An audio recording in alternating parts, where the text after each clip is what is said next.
You are the words and the music. You are the song that I sing. You are the melody. You are the harmony. Praise to your name I will bring.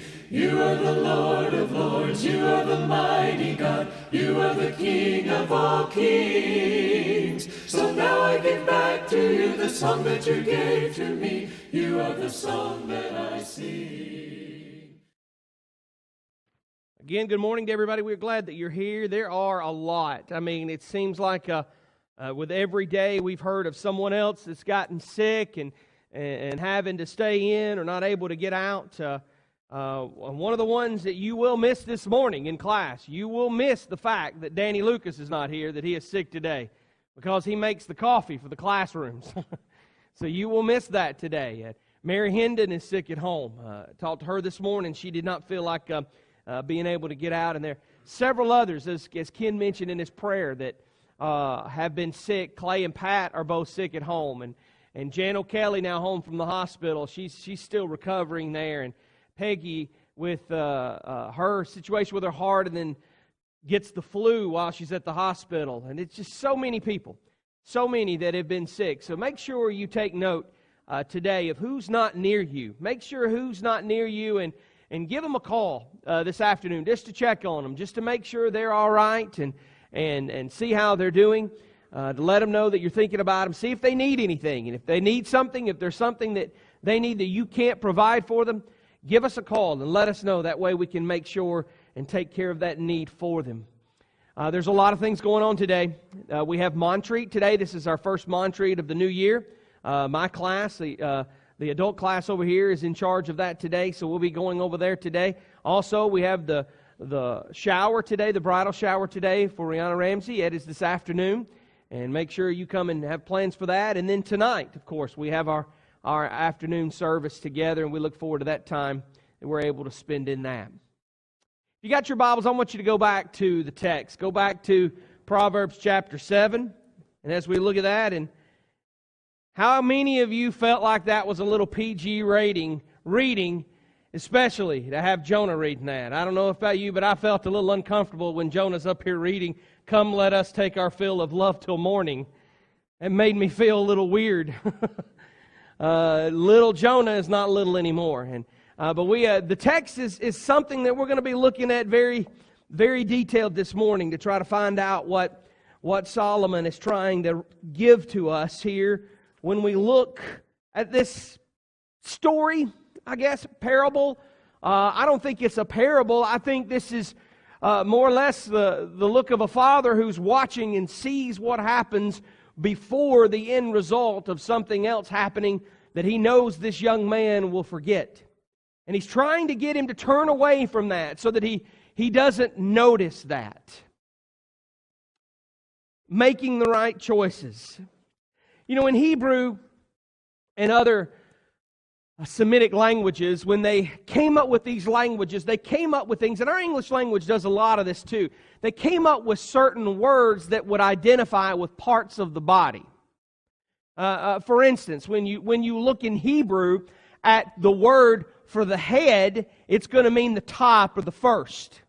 It's going to be somewhat of the same kinds of words. And we even use that today, meaning like the head of the class. That's going to be like the top of the class, because the physical head of the body is the first part. It's the apex of the body.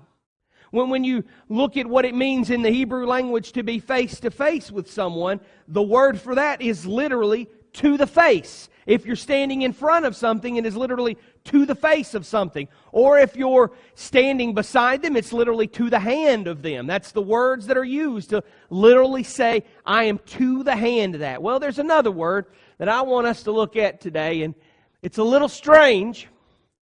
AHKAREET.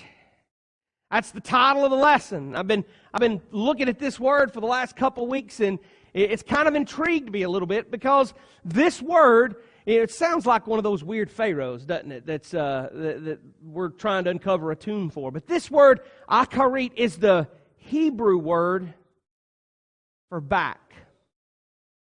It's the Hebrew word for back. And when you look at this, there's a lot of words that could be used to indicate the back of something, but this one is very specific.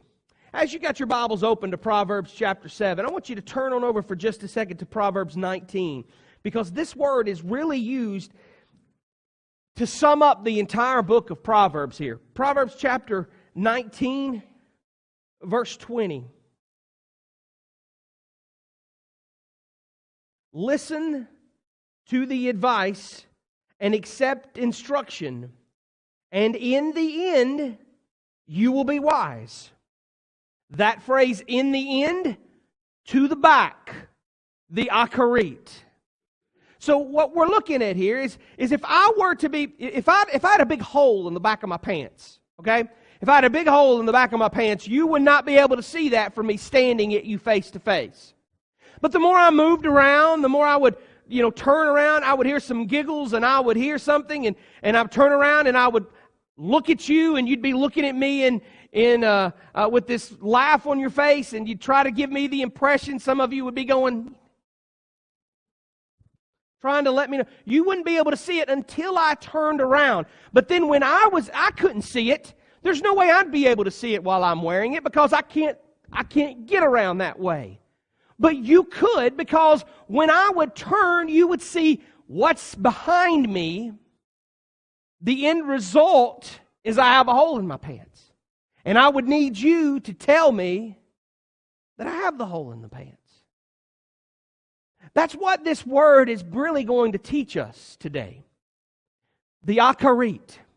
Because what God does is God says, I see the end result. When you make these choices, I can see the back. I can see in the end of these choices that you're going to make. And what I'm trying to get you to do is I'm trying to get you to live in view of this choice and making sure you're living in view of this AHKAREET, living in view of your view of eternity with the end thought in mind. I try to explain to people when people try to understand the vast knowledge of God. I tell people, I tell kids, I told the 6th grade class the other day, I have a 6th grade class this year, and I told them, I said, one of the things I want you to write down the first day is this. I want you to write down, you can be too smart for your own britches. And that sounds a little strange for you to write down in a Bible class, but what I mean by that is you can try to be so smart and want to gain so much knowledge that you want to know the answer to everything. And you can't. You just can't know the answer to everything. Part of life is trying to understand that there are things out there that we just can't know, we just can't understand. And God has placed those things and He does understand them. And our ability to comprehend things is like a speck of paper, a little pencil hole on a piece of paper, when God's understanding is the universe. So there's no way we can be able to understand all of those things, but God can. God can understand all of those things. And people ask, well, how can God know everything? How can He know the end result of everything?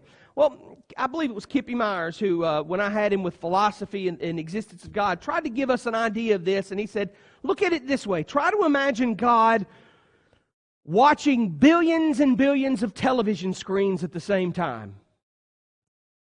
And with God having no concept of time, what you see is God is sitting there on His throne watching everything that has happened, watching everything that is happening, and watching every end result of every choice you could possibly ever make at the same time. Now, that's pretty mind-blowing, isn't it? That's pretty mind-blowing to know that God knows the end result. But that's the fact of the matter. God knows that if Matt takes this direction and makes this choice, that these are the outcomes, possible outcomes of things that could happen to his life. But if I take this step past that, that opens up a whole new realm of possibilities of end results that God knows that I could choose. And then if I go in a different direction, over here there's a whole nother realm of possibilities of choices that God knows the end result of all of them at the same time, but allows me to make these choices. Now, as I've gotten older and gotten kids, I want to be able to point them in that right direction, don't you? Because if you've got kids, you've noticed, you see them making decisions. And even the smallest of decision that they might make, has a huge impact on their eternity and where they're going to be the rest of their life. So you try to make sure they make those right decisions. Why? Because you've seen it before. You've been down that road before. You know the end result. You know the AHKAREET. You know the back. You know what's going to be in the end if they continue to make these decisions. So what we have here is, we have Solomon in this text. Solomon giving his lesson to his son and trying to encourage him not to make the same mistake that this young man is making. So let's go back and let's read that again and look at what he's saying. Beginning in verse 6. For at the window of my house I looked out through my lattice, and I have seen the simple. I have perceived among the youths a young man lacking sense. I love that. A young man who's lacking sense, meaning he doesn't know what's about to happen to him. He hasn't done the kinds of things that he needs to do to understand what's about to happen in the end result. He's naive going into this situation. He's unprepared going into this situation. He's about to be hit with something he never thought that would be placed in front of him, and he's not going to know how to react in this situation to help him. He is lacking the proper sense in being able to do this. Passing along the street near her corner, taking the road to her house in the twilight, in the evening, at the time of the night in darkness, behold, a woman meets him, dressed as a prostitute, willy of heart. She is loud and wayward. Her feet do not stay at home. Now in the street, now in the market, and in every corner she lies in wait. She seizes him. She kisses him.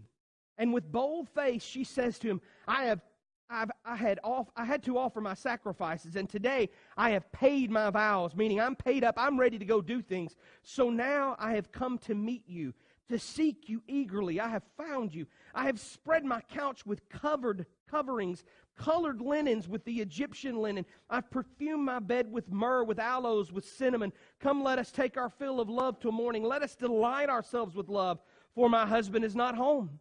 He has gone on a long journey. He's took a bag of money with him. At the full moon he will come home. He'll be gone a whole month. He's going to be gone. But with much seductive speech she persuades him. With her smooth talk she compels him. And all at once he follows her. Solomon says, boy, let me tell you what I've seen. Let me tell you what I've seen. I've watched from my window at the palace.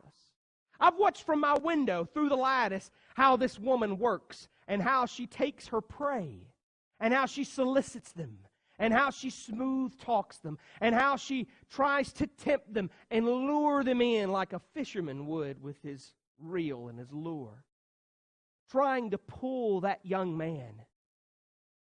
He should be prepared. He should know that it's coming. But you know why he does it? It's because he doesn't sit at the top of the palace.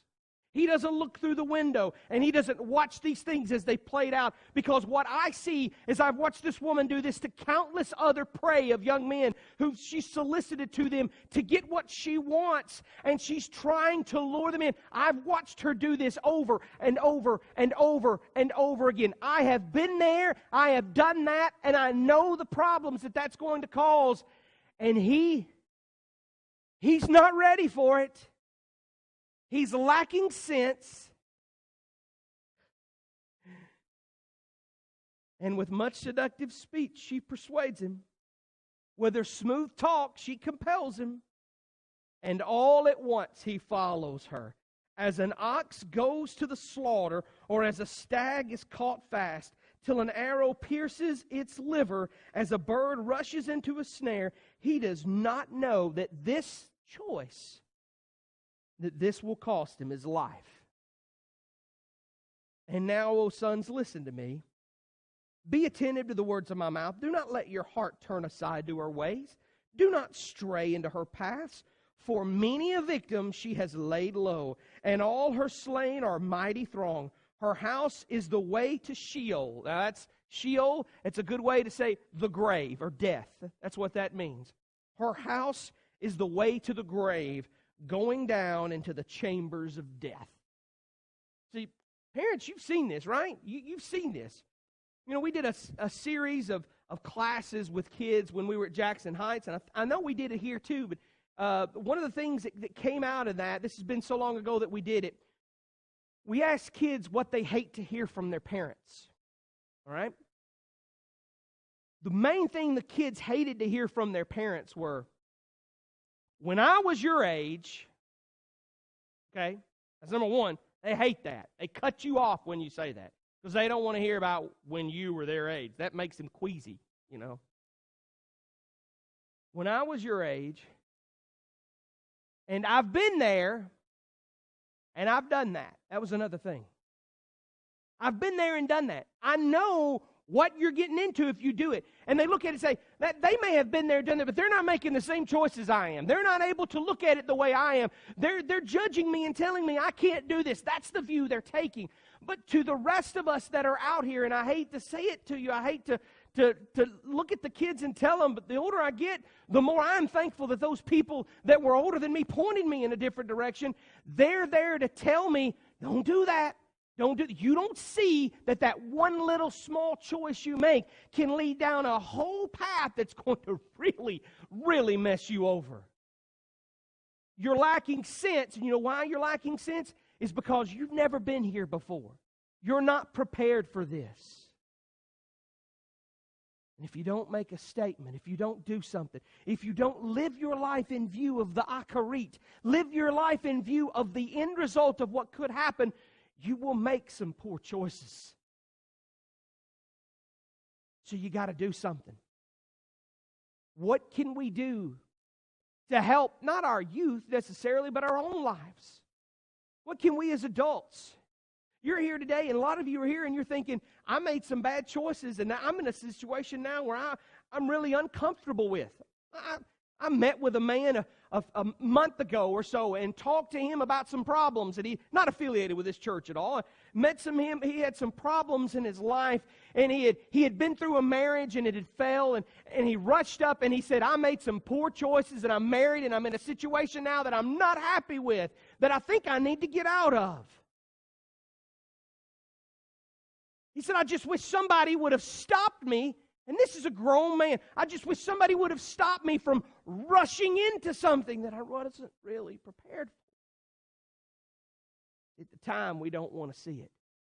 And at the time, what we see here in this situation is you see Solomon calling this out. But then here comes chapter 8. Here comes chapter 8. Because you think, if this woman is loud, and this woman is crying out, and this woman is trying to seduce, and this woman is trying to pull him away, wouldn't you think there would be somebody there that would try to holler and stop him? Well, there is. There is. It's called wisdom. And wisdom is personified in another woman. I like to think of this as being mama. As the young boy is out there, you might hear somebody like mama screaming out like this. Does not wisdom call? Does not understanding raise her voice?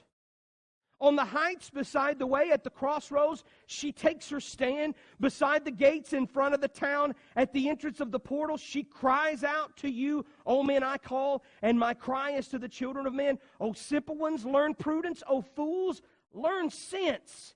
Hear, for I speak with noble things. It's as if you got this young man that's walking, and he's walking by, and this temptress is here trying to pull him in this direction, and every corner he goes, he's going to come across his mama standing there with her arms crossed, foot tapping, saying, don't you do this. You know better than this. You should know better than this. You better learn some prudence. You better learn some sense. You better watch what you're doing. But here's the thing. The young man is so caught up in the temptress, he doesn't notice. He doesn't notice.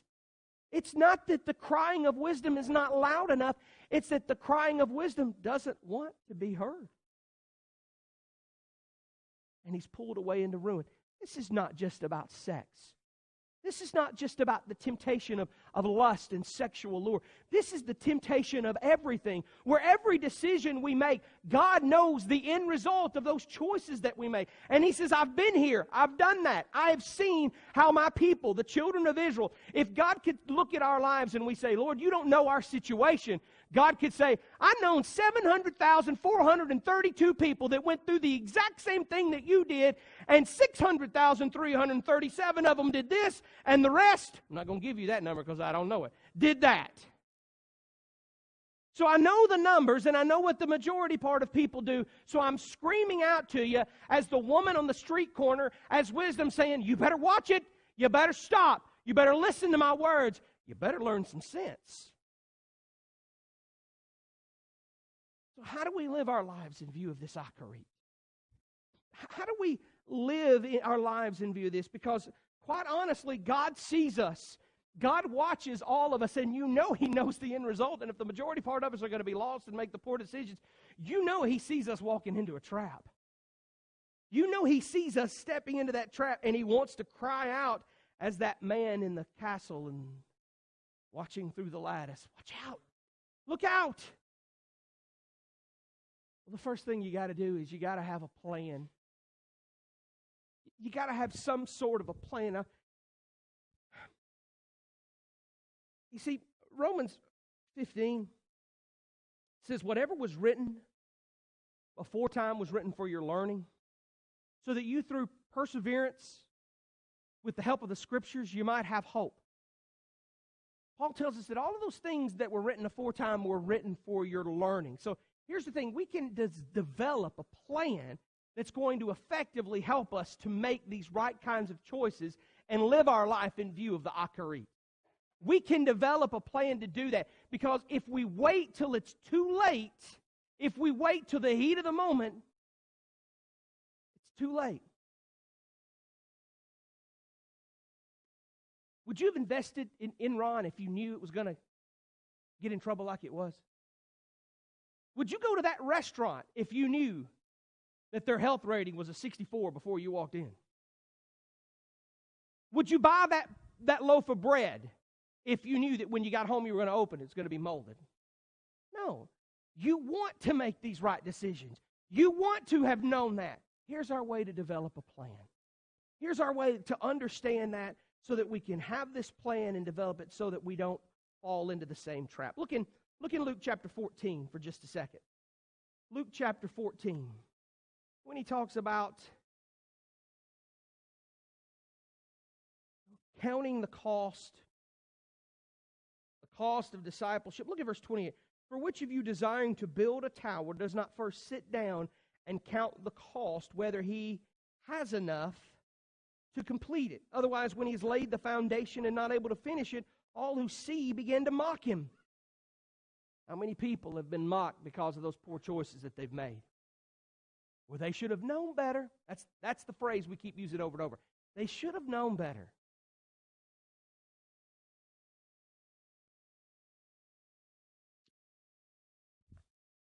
This is a really unusual example, but I want to try to give it to you. You know, there's people that have hotlines, or these telemarketers when they call you. They know how to persuade you to try to get you to stay on the phone. They have a flow chart in front of them.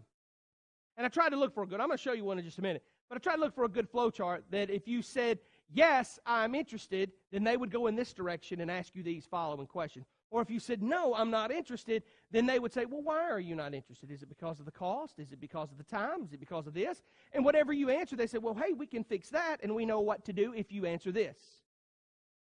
It's a flow chart. Many of you have these things at work. What do we do if this happens? Well, here's what we do if this happens, and then this is what we do if this happens. And if this happens, here's the options that we have that we need to do to make sure we are safe, to make sure we do things appropriately. It's called protocol, right? You know, for instance, this is a good way to look at it. This is, where should I go for lunch? All right? Here's one I found. I couldn't find a better one than this, but this is pretty good. Do you have a car and can you get a ride? Well, no. Well, stupid underclassmen, get off my flow chart. All right? Just kidding. Here you go. Do you care about your health? Yes or no? Well, no. Well, then you go to McDonald's. Yes? $5 or gourmet. You have $5, you can go to Gourmet Jimmy John's. Jimmy John's has never been classified as gourmet in my book. It's good, but not gourmet. Or $5, you can go to Subway. What if you go up here? Yes, I have. Do you like Mexican food? Yes. Well, how strong is your stomach? Is it ironclad? Well, you can go to Taco Bell. Is it weak sauce of a stomach? Well, then you go to Chipotle. We don't have one of those, but we'll get one soon, I bet. If you don't like Mexican, maybe you're like Carson. He doesn't like Mexican. Do you like Chinese food? Well, yes. Well, let's go to Panda Express. Do you like hamburgers? Well, yes. Well, let's see. You got Five Guys? No? Do you like ice cream? And there you go. No? School lunch. That's where you're going to eat. You see, the concept is this. You start asking yourself questions. If this is what happens, this is what I'm going to do. If this is what happens, this is what I'm going to do. We've got to develop that plan. You've got to develop some sort of a plan in your life because you've got these steps to make, and you want to make sure you don't go into the same trap as others. You want to make sure you don't mess up. You want to make sure you don't lack sense. So you develop a plan. What is it? How do you do that? We have amazing things. We have amazing, virtually everybody in here, with the exception of Steve Perry. He doesn't have a cell phone yet. We got these cell phones.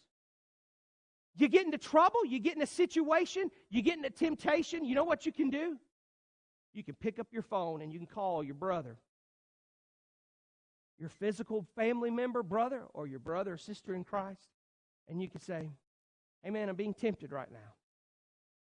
I need some help. And they can offer prayer for you right there, and that can be a deterrent for you.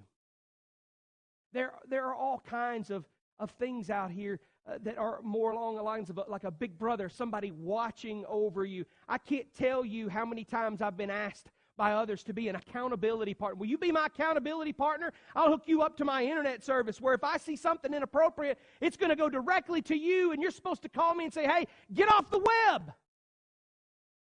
And I've had to do that a few times.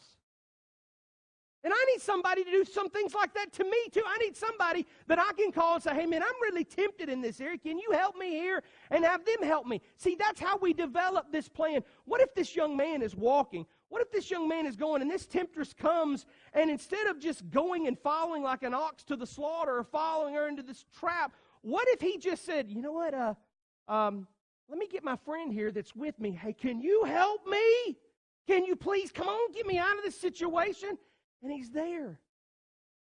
The problem is when we get in these situations, we can't wait till the situation presents itself to get out of the trap because we're already trapped. We got to develop some sort of a plan. How do you do that? And there's all kinds of things that we can do.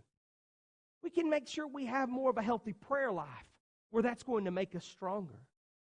We gotta make sure that we have a healthy spiritual life where we're studying our Bible and learning some things more, because that's going to help us be able to make these right decisions. The thing is, we wait till the last minute, and that's where we fall. Listen to these verses, and we'll go through them real quick, and then we'll call it a morning with our worship time together. Let's go back to Proverbs and look at chapter 19, verse 2. Better is a person who walks with his integrity than one who is crooked in speech and is a fool. Desire without knowledge is not good, and whoever makes haste with his feet misses his way. Makes haste with his feet. That's another way of saying he's not looking where he's going. Now, if I was walking in this direction and I keep walking off, and Leah's told me I thought sometimes you're going to fall off the stage every once in a while. Maybe you thought that if I keep walking, you want to say, look out, there's a hole there. You want to watch out. There's not a place to put your foot. You want to be careful. Somebody that's hasty with their feet and with their decisions and not thinking them through, they're just running and running and running, and they're not watching where they're going, and they're going to trip up and fall. That's what this verse says. Look at another one here. You got Proverbs chapter 21. Proverbs chapter 21, verse 5. The plans of the diligent lead surely to abundance, but everyone who is hasty comes only to poverty. Proverbs 29, verse 20. Do you see a man who is hasty with his words? There's more hope for a fool than for him. Ooh.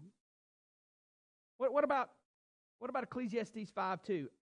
about our words. Do not be rash with your mouth, nor let your heart be hasty to utter a word before God, because we've got to watch it. We've got to make sure we try to have a plan.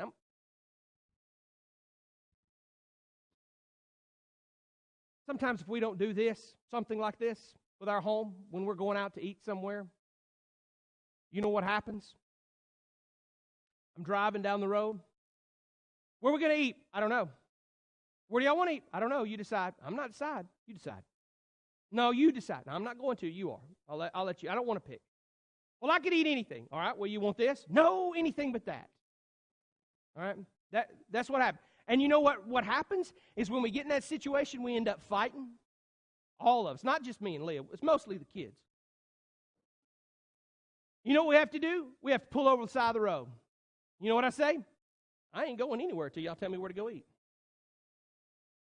I may drive to Nashville before we go, because I'm not turning off until somebody tells me to stop. But if we simply were to decide before we got there where we were going, would it make a difference? It's really a simple way to look at it. We'll finish this tonight. It's a simple way to look at it. But what we have here is we have a situation where God watches us from His kingdom, and He sees us, and He sees a possibility of us making poor choices. And He says, it's not like you don't have somebody crying out, I'm here. Look, I've gave you my word. I've given you everything you need. Don't be quick with your decisions. Listen to me. And every time you walk, there's God waiting, looking. Listen, here's my word. Make your right decision. Come on, think about it. Hey, here's your brother over here. Here's your phone. You need to call. You need to get out of this situation. Hey, listen, you need to start to pray to me right now, because it's going to get very hard, and you're going to need some strength when you get there. But what we do is, oh, that's all right. I got it. I can handle this. I'm okay. Oh, my goodness. And we're led off into that trap. And we make the wrong decision. And we don't do things the way He would have us do things. And with every poor choice we make, it leads to 10 more poorer ones. So we got a choice this morning to look at our lives. Go ahead and skip on to the invitation song there, Andrew, if you got it. To look at our lives and to see what kind of choices we made up into this point of our life. Have we used wisdom? She's crying out. And maybe that voice in your head, I'm not saying that God is speaking to you through that, divine intervention, trying to speak to you physically and verbally, but there may be something weighing on your heart. He may be weighing on your heart as you're here this morning and saying, you know what, you need to be better about those decisions, that you need to start living your life in view of the AHKAREET, because right now, if you continue on your path, you're going to be in some trouble. Your end result is going to be an end result. But the good part about it is, this morning, you can jump right from that poor situation of all those poor choices that you've made, and you can jump right back over to the starting place and start over completely.